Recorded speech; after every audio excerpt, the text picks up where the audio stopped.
भारत के civil aviation minister के राम मोहन नायडू जी, तेलंगाना के chief minister Revanth Reddy ji, Safran group से जुड़े सभी महानुभाव, देवी और सज्जनों, मुझे समय की सीमा है क्योंकि मुझे पार्लियामेंट पहुंचना है।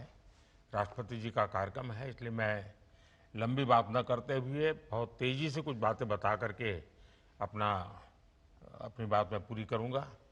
आज से भारत का एविएशन सेक्टर एक नई उड़ान भरने जा रहा है। साफरान की नई फैसिलिटी भारत को एक ग्लोबल एमआरओ हब के रूप में स्थापित करने में मदद करेगी। ये एमआरओ फैसिलिटी हाईटेक एरोस्पेस की दुनिया में युवाओं के लिए नए अवसर भी बनाएगी।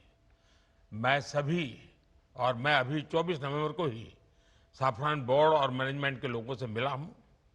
पहले भी मेरी उनसे मुलाकातें हुई हैं। हर चर्चा में मुझे उनमें भारत को लेकर विश्वास और उम्मीद दिखाई दी है। मुझे उम्मीद है कि साफरान का भारत में इन्वेस्टमेंट आगे भी इसी गति से जारी रहेगा। आज इस फैसिलिटी के लिए मैं टीम साफरान को बहुत बहुत शुभकामनाएं देता हूं। साथियों, आप भी जानते हैं पिछले कुछ वर्षों में भारत का एविएशन सेक्टर अभूतपूर्व गति से आगे बढ़ा है। आज भारत दुनिया के सबसे तेजी से बढ़े डोमेस्टिक एविएशन मार्केट में शामिल है। हमारा डोमेस्टिक मार्केट अब दुनिया में तीसरा सबसे बड़ा मार्केट है। आज भारत के लोगों का एस्पिरेशंस एक नए आसमान पर है। ऐसे में भारत में एयर ट्रेवल की डिमांड लगातार बढ़ रही है और इसलिए हमारे एयरलाइंस लगातार अपने एक्टिव फ्लीट को बढ़ा रही है। भारत की एयरलाइन कंपनियों ने 1500 से ज्यादा नए एयरक्राफ्ट का ऑर्डर दिया है। साथियों, भारत के एविएशन सेक्टर में तेज एक्सपेंशन के चलते maintenance, repair and overhaul MRO की सुविधाओं की जरूरतें भी बढ़ रही है।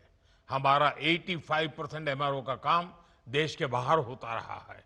इससे खर्च बढ़ता था, समय ज्यादा लगता था और एयरक्राफ्ट लंबे समय तक ग्राउंडेड रहते थे। ये स्थिति भारत जैसे विशाल एविएशन मार्केट के लिए ठीक नहीं थी। इसलिए आज भारत सरकार देश के दुनिया के एक बड़े एमआरओ केंद्र के रूप में विकसित कर रही है। अब पहली बार देश में एक global OEM deep level servicing की सुविधा स्थापित कर रहा है। साथियों, साफरान की ग्लोबल ट्रेनिंग, नॉलेज ट्रांसफर और भारत के इंस्टीट्यूशंस के साथ साझेदारी, इससे देश में एक ऐसी वर्कफोर्स तैयार होगी जो आने वाले वर्षों में पूरे एमआरओ इकोसिस्टम को नई गति, नई दिशा देगी। इस फैसिलिटी से देश के दक्षिण भारत के नौजवानों के लिए रोजगार के अनेक अवसर बनेंगे और हम सिर्फ एविएशन एमआरओ तक सीमित नहीं रहना चाहते।